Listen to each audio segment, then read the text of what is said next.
In the bustling city of Lagos, where life's challenges meet the daily hustle, one event shattered the serene image of a well-known pastor's family, leading to a series of decisions that caused the family a lifetime regrets. Lagos was alive as usual. The streets were crowded with people, the air thick with the sound of car horns, and the aroma of street food wafting through the air. But inside a modest two-story house in Surale, something much darker was unfolding. Peter, the man everyone respected as Pastor Peter, paced the length of his living room, his forehead furrowed with deep lines of worry and anger. His wife, Sarah, sat quietly on the couch, her hands clasped together, tears streaming down her face. Between them stood Benita, their 18-year-old daughter, her head hung low, a slight tremor in her voice as she tried to explain herself. "Daddy, I'm sorry. I didn't mean for this to happen," Benita whispered, her voice barely audible over the loud ticking of the wall clock. Peter's face hardened. "Sorry. Sorry for what, Benita? Sorry for shaming this family. Sorry for dragging my name, my ministry through the mud. You're pregnant, Benita, out of wedlock. How could you do this to us? To me?" His voice rose with every word,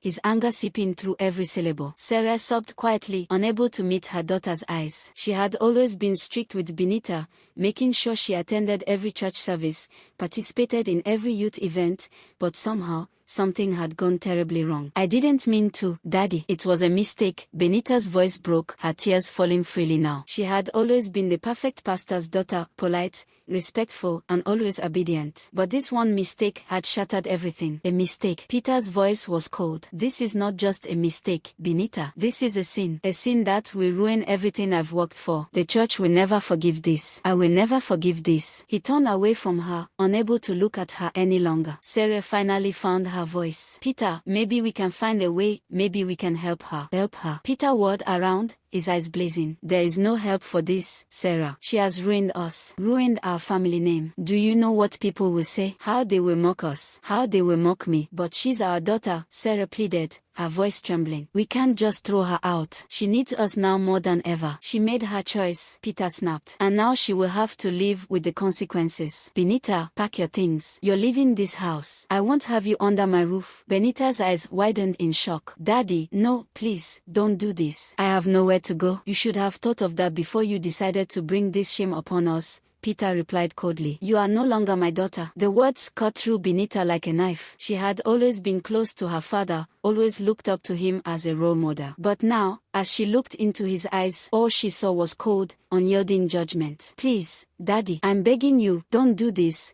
Benita fell to her knees, her hands clutching at her father's trouser leg. But Peter only shook her off, his face set in a grim mask. "There's nothing more to say, Benita. Leave." Sarah tried one last time. "Peter, please. She's just a child. She's made her bed, Sarah. Now she has to lie in it." Peter's voice was final, leaving no room for argument. With a heavy heart, Sarah watched as her daughter, still sobbing, gathered her belongings into a small bag. She wished she could reach out to her, hold her, tell her everything would be okay, but she knew Peter would never forgive her if she did. So, she stayed silent, her heart breaking with every step Benita took towards the door. As Benita stepped out into the night, the reality of her situation hit her like a ton of bricks. She had no money, no job, and nowhere to go. She was alone, completely and utterly alone. But what she didn't know was that her journey was far from over. In fact, it was only just beginning. Benita wandered the streets of Lagos aimlessly, her mind racing with 1,000 thoughts. She had no idea where to go, what to do. The city that had once felt familiar now seemed like a vast, terrifying place filled with strangers. She clutched her small bag to her chest,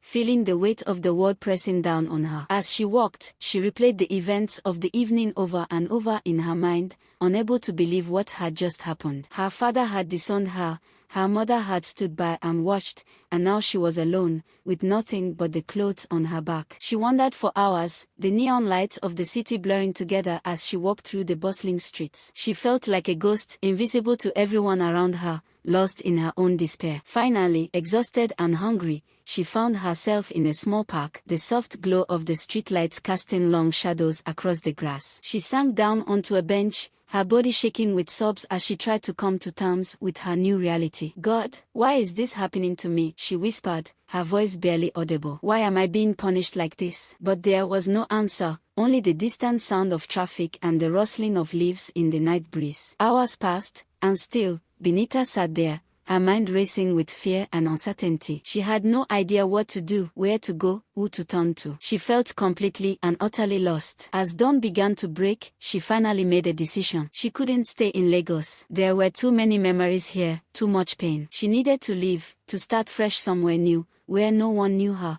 where she could forget about her past and build a new life. With that thought in mind, she stood up, wiping the tears from her face. She didn't have much money, but she had enough to get a bus out of the city. She didn't know where she was going, but anywhere was better than here. As she walked towards the bus station, she couldn't help but feel a glimmer of hope. Maybe, just maybe, this was her chance to start over, to leave the pain and heartache behind and build a new life for herself and her unborn child. But life, as Benita would soon find out, had other plans in store for her. 2 weeks later, Benita found herself in a small town on the outskirts of Lagos. It wasn't much, just a few dusty streets lined with small shops and houses, but it was quiet, and that was what she needed right now. A place to think, to plan, to figure out what to do next. She had rented a small room in a rundown boarding house, using the last of her money to pay for the first month's rent. It wasn't much, just a small bed, a chair, and a rickety table, but it was a roof over her head, and for now,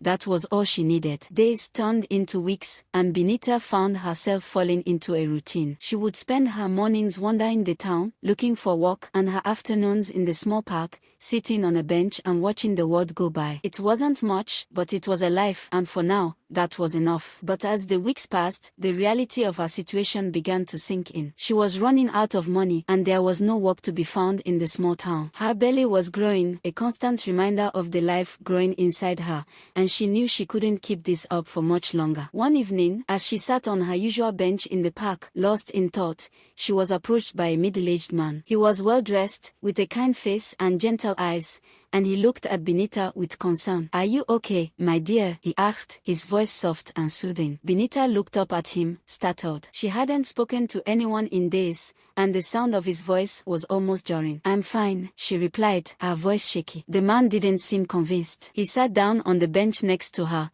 his eyes filled with sympathy. "You don't look fine," he said gently. "You look like you could use some help." Benita hesitated. She didn't know this man, didn't know if she could trust him. But there was something about him, something kind and reassuring, that made her want to open up to him. I'm pregnant," she admitted, her voice barely above a whisper. "And I have nowhere to go." The man nodded, as if he had suspected as much. "I see. And where is the father?" He's not in the picture," Benita replied, feeling a pang of sadness as she thought of the man who had left her in this situation. The man sighed, his expression thoughtful. "I see. And your family, where are they?" Benita shook her head, tears welling up in her eyes. They disowned me. I'm on my own now." The man's eyes softened with understanding. "I'm sorry to hear that, my dear, but you don't have to go through this alone. I can help you if you let me." Benita looked at him, her heart pounding. Could she really trust him? She had been so wary of people since everything had happened, but there was something about this man that made her feel safe, like he genuinely wanted to help her. "What do you mean?" she asked cautiously. The man smiled warmly. "I'm not a rich man, but I have some means. I could give you a place to stay, help you get on your feet. You don't have to suffer like this." Benita hesitated. She had been independent for so long, determined to prove that she could take care of herself, but the truth was she was tired of being alone, tired of struggling, tired of being afraid. "Why would you do that for me?" she asked, her voice trembling. The man's smile faded slightly, and his expression turned serious. "Because I've seen too much suffering in this world, and I can't stand by and watch it happen when I can do something about it. And because I believe that everyone deserves a second chance, no matter what they've done or what they've been through." Benita felt her heart soften at his words. She wanted so badly to believe him, to trust that someone could care about her without any strings attached. But there was a part of her that was still afraid, still unsure. "How do I know I can trust you?" she asked, her voice barely above a whisper. The man looked at her for a long moment, his eyes filled with a deep, quiet sincerity. "I can't make you trust me, Benita. All I can do is offer my help and hope that you take it. But know this, I won't hurt you. I just want to help." There was something in his voice, in his eyes, that made Benita believe him. It wasn't just the words he said, but the way he said them, with such genuine kindness that it made her want to cry. "Okay," she whispered, finally giving in. "Okay, I'll come with you." The man's face broke into a relieved smile. "Thank you, Benita. You're making the right decision." He stood up and offered her his hand, and after a moment's hesitation, Benita took it. She felt a strange sense of peace wash over her as she stood up beside him, as if maybe, just maybe, things were finally going to be okay. The man, whose name was Mr. Adewale, led Benita to a modest but well-kept house on the outskirts of town. It was nothing fancy, just a small bungalow with a neat garden in front, but to Benita, it felt like a palace compared to the cramped, run-down room she had been staying in. "This is your home now," Mr. Adewale said as he opened the front door and led her inside. "You're safe here, Benita. You don't have to worry about anything." Benita looked around the small but cozy living room, her heart swelling with gratitude. She had been so afraid that she would never find a place where she felt safe, but now, standing in this warm, welcoming house, she felt a sense of hope for the first time in weeks. "Thank you," she said softly, her voice filled with emotion. "Thank you so much." Mr. Adewale smiled warmly at her. "You're welcome, Benita. Now, why don't you get some rest? You look like you could use it." Benita nodded, suddenly feeling exhausted. She hadn't realized just how tired she was until that moment, and the thought of lying down in a real bed, in a real home, was almost too much to bear. "Okay," she said, her voice barely above a whisper. Mr. Adewale showed her to a small bedroom at the back of the house, with a soft bed and a window that looked out onto the garden. It was simple, but to Benita, it felt like the most beautiful place in the world. "If you need anything, just let me know," Mr. Adewale said as he left her to settle in. "This is your home now." As Benita lay down on the bed, pulling the soft blankets around her, she felt a sense of peace that she hadn't felt in a long time. She was safe. For the first time in what felt like forever, she was safe. But even as she drifted off to sleep, there was a small voice in the back of her mind, whispering that it couldn't last forever, that sooner or later, something would go wrong. But for now, she pushed that voice aside and let herself sink into the comfort of sleep, grateful for this small moment of peace in a world that had been so harsh to her. Days turned into weeks, and Benita slowly began to rebuild her life in the small town. With Mr. Adewale's help, she found a job at a local bakery, where she worked part-time, earning just enough to get by. It wasn't much, but it was honest work, and for the first time in a long time, Benita felt like she had a purpose again. She and Mr. Adewale developed a close bond, like that of a father and daughter. He was kind, patient, and always there when she needed someone to talk to. He never pried into her past, never asked about the father of her baby, and for that, Benita was grateful. She wasn't ready to talk about it, not yet. But as her belly grew, so did her fear. She was terrified of what would happen when the baby was born, how she would take care of it, how she would manage on her own. She knew she couldn't rely on Mr. Adewale forever, and the thought of being a single mother in a town where she knew no one was almost too much to bear. One evening, as she sat in the small living room with Mr. Adewale, the fear finally got the better of her. "What am I going to do, Mr. Adewale?" she asked, her voice trembling. "How am I going to take care of this baby? I'm so scared." Mr. Adewale looked at her with a gentle smile. "You're stronger than you think, Benita. You've been through so much already, and you've come out the other side. You'll find a way, I know you will." "But what if I can't?" Benita whispered, her voice filled with fear. "What if I can't do this on my own?" "You won't be alone," Mr. Adewale said softly. "I'll be here for you as long as you need me." "You're not alone, Benita. Not anymore." Benita felt tears well up in her eyes as she looked at him. She had never felt so grateful to anyone in her life. Mr. Adewale had given her so much more than just a place to stay. He had given her hope, a chance to rebuild her life, and for that, she would be forever grateful. "Thank you," she whispered, her voice choked with emotion. "Thank you for everything." Mr. Adewale smiled and reached out to gently pat her hand. "You don't have to thank me, Benita. Just know that you're not alone. You have people who care about you, who will help you through this." Benita nodded, feeling a sense of peace wash over her. For the first time since she had left Lagos, she felt like maybe, just maybe, everything would be okay. But just as Benita was beginning to find some semblance of normalcy, life threw another curveball her way. One evening, as she was closing up the bakery, she felt a sharp pain in her abdomen. It was unlike anything she had ever felt before, and it took her breath away. She doubled over, clutching her belly as the pain intensified. Panic surged through her as she realized that something was wrong, very wrong. She tried to take a deep breath to calm herself, but the pain was too much, and she felt herself starting to black out. The next thing she knew, she was lying on the floor, her vision blurry, and a concerned face hovering above her. It was Mrs. Adebayo, the bakery owner, who who had stayed late to finish some paperwork. Benita, can you hear me? Mrs. Adebayo's voice was filled with concern as she gently shook her. Benita tried to speak, but the words wouldn't come. All she could do was nod weakly, her mind racing with fear. We need to get you to the hospital, Mrs. Adebayo said urgently. Don't worry, I'll take care of everything. Benita wanted to protest, to say that she didn't have the money for a hospital, but the pain was too much, and she could feel herself slipping away again. The next thing she knew, she was lying in a hospital bed, the sterile smell of antiseptic filling her nose. Her vision was still blurry, but as it cleared, she saw Mr. Adewale sitting by her bedside, his face etched with worry. Benita, he said softly as he saw her stare. Thank God you're awake. You gave us quite a scare. Benita tried to sit up, but a wave of dizziness washed over her, and she sank back against the pillows. What happened? She asked, her voice weak. You collapsed at the bakery,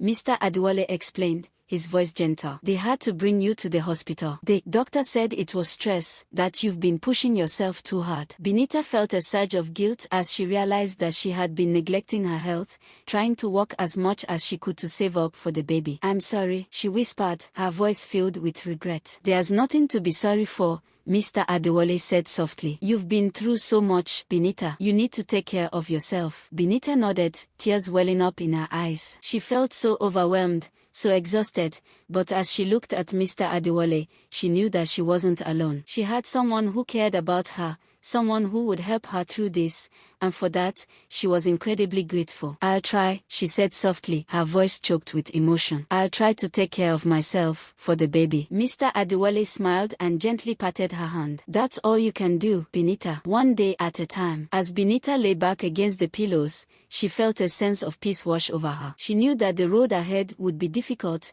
but with Mr. Adewale by her side, she felt like she could face whatever came her way. Benita's recovery was slow but steady. She took a leave of absence from the bakery, focusing on her health and preparing for the baby's arrival. Mr. Adewale was a constant source of support, helping her with anything she needed and offering words of encouragement when she felt overwhelmed. One evening, as they sat together in the small living room, Benita finally opened up about her past, about the father of her baby and how she had ended up in this small town. She told Mr. Adewale about the love she had for Peter, about how she had believed they would be together forever, only for everything to fall apart when she got pregnant. She told him about her father's harsh reaction, how he had thrown her out of the house, and how she had been wandering from place to place ever since. Mr. Adewale listened quietly, not interrupting or passing judgment, just offering a sympathetic ear as Benita poured out her heart. I thought he loved me, Benita whispered, tears streaming down her face. I thought we would be together,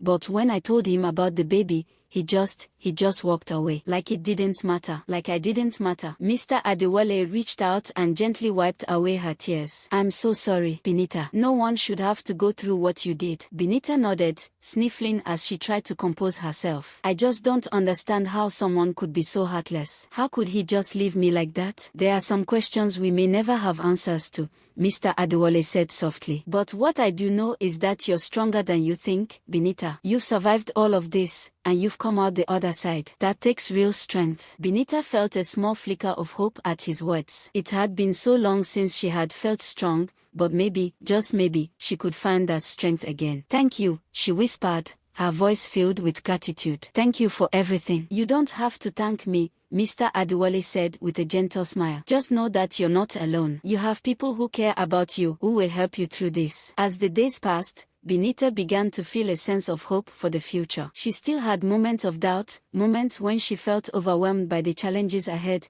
but with Mr. Adewale by her side, she felt like she could face whatever came her way. And as she prepared for the arrival of her baby, she knew that she wasn't just fighting for herself anymore, she was fighting for her child, for the future they would build together. And no matter how difficult things got, she knew that she would never give up. Finally, the day arrived when Benita went into labor. The pain was intense, more intense than anything she had ever experienced, but she bore it with the strength she hadn't known she possessed. Mr. Adewale was by her side the entire time, holding her hand and offering words of encouragement as she fought through the pain. You're doing great, Benita, he said softly. Just a little bit more, you're almost there. Benita gritted her teeth, pushing with all her might as the pain surged through her. She could feel the baby moving, feel the life that was about to come into the world, and despite the pain, she felt a surge of love so strong it took her breath away. And then, finally, she heard it, the sound of her baby's first cry. It was the most beautiful sound she had ever heard, and as she looked down at the tiny,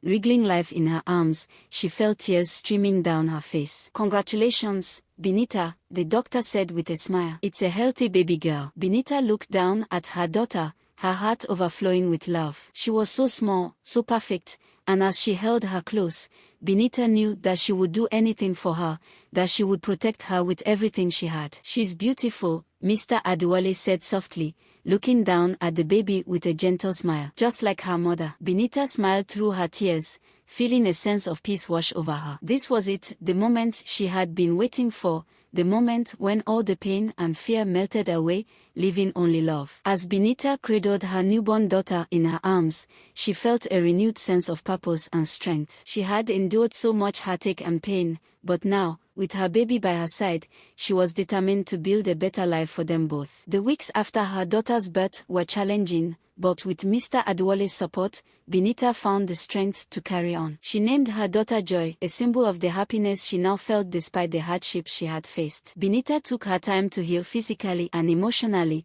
focusing on giving Joy the best possible start in life. One day, as Benita and Joy were walking through the bustling market, they caught the attention of a well-dressed man driving a sleek car. His name was Emeka, a successful businessman who had recently moved to the town to expand his company. Emeka was immediately struck by Benita's grace and beauty, as well as the tender way she cared for her daughter. After that first encounter, Emeka found himself returning to the market frequently, hoping to see Benita again. When they finally met properly, Emeka was captivated by Benita's strength and resilience. Despite the difficulties she had faced, she carried herself with dignity and grace, and Emeka admired her deeply for that. Over time, Emeka and Benita began to grow closer. He admired her independence and determination to provide for her daughter, while Benita appreciated Emeka's kindness, generosity, and the way he treated her with respect. Emeka was not just wealthy, he was also compassionate, understanding, and truly cared about Benita and Joy. After several months of courtship, Emeka proposed to Benita, promising to love and cherish her and her daughter for the rest of their lives. Benita, who had never expected to find love again, was overjoyed. She accepted his proposal, and they were married in a beautiful ceremony surrounded by friends and loved ones. Mr. Adewale, who had become like a father to Benita, proudly gave her away at the wedding. Benita's life transformed after marrying Emeka. She moved into a grand house, and for the first time in a long while, she felt truly secure and happy. Emeka treated Joy as his own daughter, and together they formed a loving and close-knit family. News of Benita's newfound happiness soon spread back to her family. Her father, Pastor Peter, who had once disowned her, began to feel deep regret for the way he had treated her. He realized that he had been too harsh and had pushed his daughter away when she needed him the most. He missed his daughter terribly and was ashamed of how he had abandoned her. One day, Benita received an unexpected visit from her father and mother. They arrived at her doorstep, looking humbled and remorseful. Benita was surprised to see them after all this time and wasn't sure how to react. "Benita," Pastor Peter began, his voice trembling with emotion, "I've made so many mistakes, and I've been a fool. I let my pride and anger blind me to what really matters, my family. I'm so sorry for the way I treated you. Can you ever forgive me?" Tears welled up in Benita's eyes as she listened to her father's heartfelt apology. The hurt she had carried for so long began to melt away, replaced by a deep sense of relief and reconciliation. "Papa," Benita said softly, her voice filled with emotion, "I forgive you. I've missed you both so much." Her mother stepped forward, tears streaming down her face as she embraced Benita tightly. "We've missed you too, Benita. We've been so lost without you. Please, let us be a part of your life again." Benita hugged her parents, feeling the weight of the past lift off her shoulders. "You're my family," she whispered. "I want Joy to know her grandparents." From that day forward, Benita's family was reunited. Her parents became regular visitors to her home, doting on their granddaughter and repairing the relationship they had almost lost. Pastor Peter, humbled by the experience, became a more compassionate and understanding man, using his past mistakes to teach others about the importance of love and forgiveness. Benita's life had come full circle. She had faced immense challenges but had emerged stronger and more resilient. She had found love, built a beautiful family, and had reconciled with her parents. And as she looked at her daughter playing happily with her grandparents, Benita knew that she had truly found peace. In the end, Benita's story was not just one of struggle but one of triumph, of love, forgiveness, and the enduring strength of the human spirit. She had overcome the odds and created a life filled with joy, love, and the family she had always dreamed of.